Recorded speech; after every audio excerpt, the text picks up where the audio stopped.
Hello दोस्तों, स्वागत है आप सभी का डीएमआर स्टडी पॉइंट पर। और आज के इस वीडियो में हम पर्यावरण अध्ययन के महत्वपूर्ण प्रश्न करने वाले हैं जो कि आपकी परीक्षा के लिए बहुत महत्वपूर्ण है। और अगर आप चैनल पर नए हैं तो प्लीज़ चैनल को सब्सक्राइब कर लीजिएगा, जिससे आगे भी आपको इसी प्रकार की यूजफुल वीडियो मिलते रहें। तो चलिए फिर स्टार्ट करते हैं।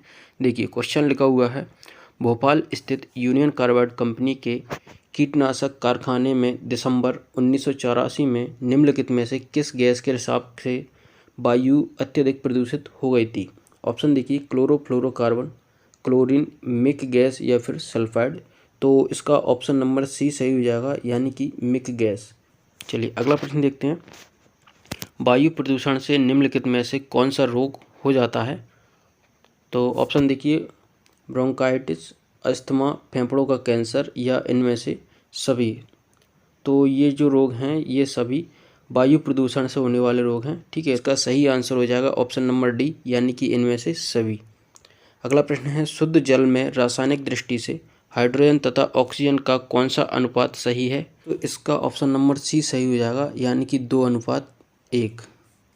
अगला प्रश्न है, जल को प्रदूषित करने वाले तत्वों में निम्नलिखित में से कौन सा प्रभावशाली है। ऑप्शन देखिए, जल में रेत, चीका और खनिज पदार्थ। ऑप्शन बी है, जल में औद्योगिक प्रदूषक मिल जाने से। ऑप्शन सी है, जल में मल मूत्र मिल जाने से। और ऑप्शन डी उपर्युक्त तीनों ही। तो इसका ऑप्शन डी सही हो जाएगा, यानी कि उपर्युक्त तीनों ही। अगला प्रश्न है, प्रदूषित जल उत्पन्न करता है। ऑप्शन है हैजा, पेचिस, अतिसार या इनमें से सभी। तो इसका भी ऑप्शन नंबर डी सही हो जाएगा, यानी कि इनमें से सभी। अगला प्रश्न है, पृथ्वी के तापमान में वृद्धि का कारण है। ऑप्शन देखिए, जनसंख्या वृद्धि, ग्रीन हाउस गैसों का निरंतर बढ़ना, औद्योगिक प्रगति। और ऑप्शन डी इनमें से कोई नहीं। तो इसका ऑप्शन नंबर बी सही हो जाएगा, यानी कि ग्रीन हाउस गैसों का निरंतर बढ़ना। अगला है, भूमंडलीय तापन। भूमंडलीय चेतावनी का नारा कब दिया गया था। 1982, 1985, 1989 या फिर 1992। तो इसका ऑप्शन सी सही हो जाएगा, यानी कि 1989। अगला प्रश्न है, उत्तर भारत के मैदानों में ग्रीष्मकालीन तापमान कितना हो जाता है। ऑप्शन है 50 डिग्री, 49 डिग्री, 48 डिग्री या फिर 47 डिग्री। तो इसका ऑप्शन नंबर ए सही हो जाएगा, यानी कि 50 डिग्री।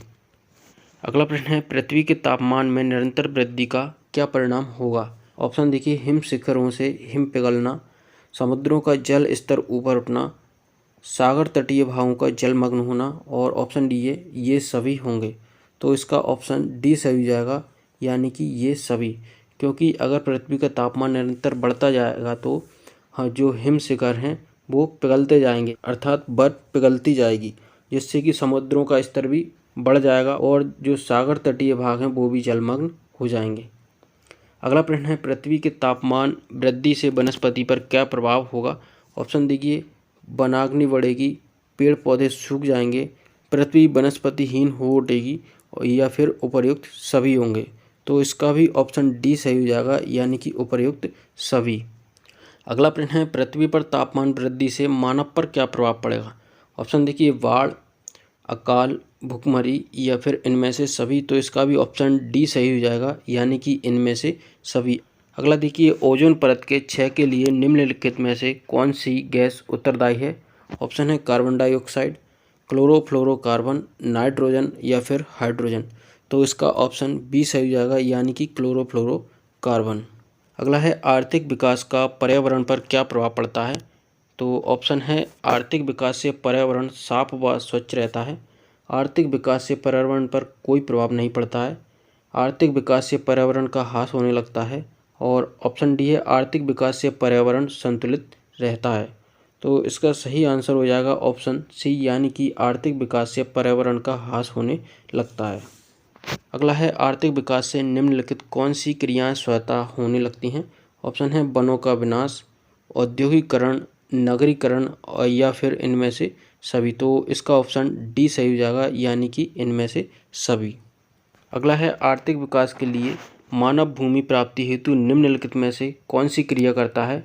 तो वन का विनाश करता है, पहाड़ी भूमि समतल करता है, मैदानों में कृषि करना बंद कर देता है या फिर गहरी खाइयों को भरना प्रारंभ कर देता है। तो इसका ऑप्शन ए सही हो जाएगा, यानी कि वन विनाश करता है।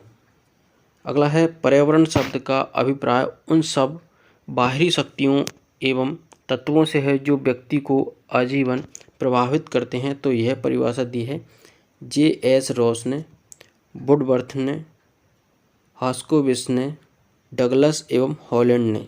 तो इसका ऑप्शन बी सही हो जाएगा, यानी कि वुडवर्थ ने। तो यह परिभाषा दी है वुडवर्थ ने। अगला है ग्रीन हाउस प्रभाव शब्द का प्रयोग सर्वप्रथम किया था। ऑप्शन है फूरियर ने, केलर ने, बोटकिन ने या फिर वुडवर्थ ने।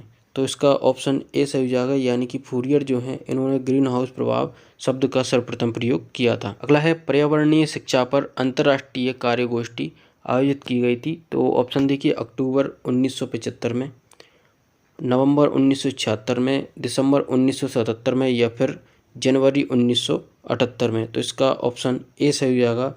तो पर्यावरणीय शिक्षा पर अंतर्राष्ट्रीय कार्यगोष्ठी अक्टूबर 1975 में आयोजित की गई थी। अगला प्रश्न देखते हैं, अंतर्राष्ट्रीय पर्यावरण शिक्षा कार्यक्रम शुरू हुआ था। ऑप्शन है 1970 में, 1972 में, 1975 में या फिर 1977 में। तो इसका ऑप्शन सी सही हो जाएगा, यानी कि 1975 में। अगला प्रश्न है, पर्यावरण की शिक्षा दी जाती है संबंध विकसित करने के लिए। तो ऑप्शन है धर्म और प्रकृति में, विज्ञान और प्रकृति में, समाज तथा प्रकृति में या फिर मनुष्य तथा प्रकृति में।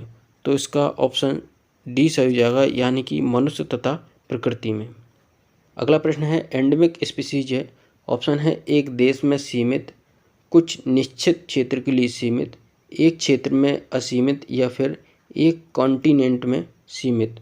तो इसका ऑप्शन बी सही हो जाएगा, कुछ निश्चित क्षेत्र के लिए सीमित। अगला प्रश्न है, प्रदूषण से प्राकृतिक गुणों में परिवर्तन हो रहा है। तो जल के, वायु के, मृदा के या फिर उपर्युक्त सभी। तो प्रदूषण जो है इससे सभी के प्राकृतिक गुणों में परिवर्तन हो रहा है, इसलिए इसका ऑप्शन डी सही हो जाएगा। ठीक है, चलिए अगला प्रश्न देखते हैं। एंडेंजर्ड स्पीसीज है। ऑप्शन है प्रजातियां जो विलुप्त हो गई हैं, प्रजातियां जो अति शीघ्र विलुप्त हो रही हैं, प्रजातियां जो साधारण दर से बढ़ रही हैं या फिर उपर्युक्त में से कोई नहीं। तो इसका ऑप्शन बी सही हो जाएगा, यानी कि ऐसी प्रजातियां जो अति शीघ्र विलुप्त हो रही हैं। अगला प्रश्न है, सस्टेनेबल डेवलपमेंट का अर्थ है। ऑप्शन देखिए ग्राम्य विकास, त्वरित विकास, पर्यावरण संरक्षण के साथ विकास या फिर औद्योगिक विकास। तो इसका ऑप्शन सी सही हो जाएगा, यानी कि पर्यावरण संरक्षण के साथ विकास। अगला प्रश्न है, यूनाइटेड नेशंस एनवायरनमेंट प्रोग्राम यानी कि UNEP का मुख्यालय स्थित है। ऑप्शन है नैरोबी में, टोक्यो में, जेनेवा में या फिर मॉस्को में। तो इसका ऑप्शन ए सही हो जाएगा, यानी कि नैरोबी में। अगला प्रश्न है, पर्यावरण जीव के पारिस्थितिक कारकों का योग है। तो यह कथन है ए फिटिंग का, टॉन्सले का, गिसवर्ट का या फिर ब्लास का। तो इसका ऑप्शन डी सही हो जाएगा। तो यह कथन है ब्लास महोदय का। अगला प्रश्न देखते हैं, पर्यावरण शिक्षा व्याख्या करती है। तो ऑप्शन देखिए, मानव व समाज के बीच से संबंधों की, मनुष्य व प्रकृति के बीच से संबंधों की, धर्म व जाति के बीच से संबंधों की या फिर मानव व विज्ञान के बीच से संबंधों की। तो इसका ऑप्शन बी सही हो जाएगा, यानी कि पर्यावरण शिक्षा मनुष्य व प्रकृति के बीच से संबंधों की व्याख्या करती है। अगला प्रश्न देखते हैं, शिक्षा के सभी स्तरों पर उपयोगी पर्यावरण शिक्षा शिक्षण की विधि है। तो ऑप्शन है विज्ञान विधि, शैक्षिक पर्यटन विधि, प्रश्नोत्तर विधि या फिर नाटकीय विधि। तो इसका ऑप्शन बी सही हो जाएगा, यानी कि शैक्षिक पर्यटन विधि। अगला प्रश्न है, क्षेत्रीय, स्थानीय, राष्ट्रीय तथा विश्व स्तर की समस्याओं की जानकारी होती है।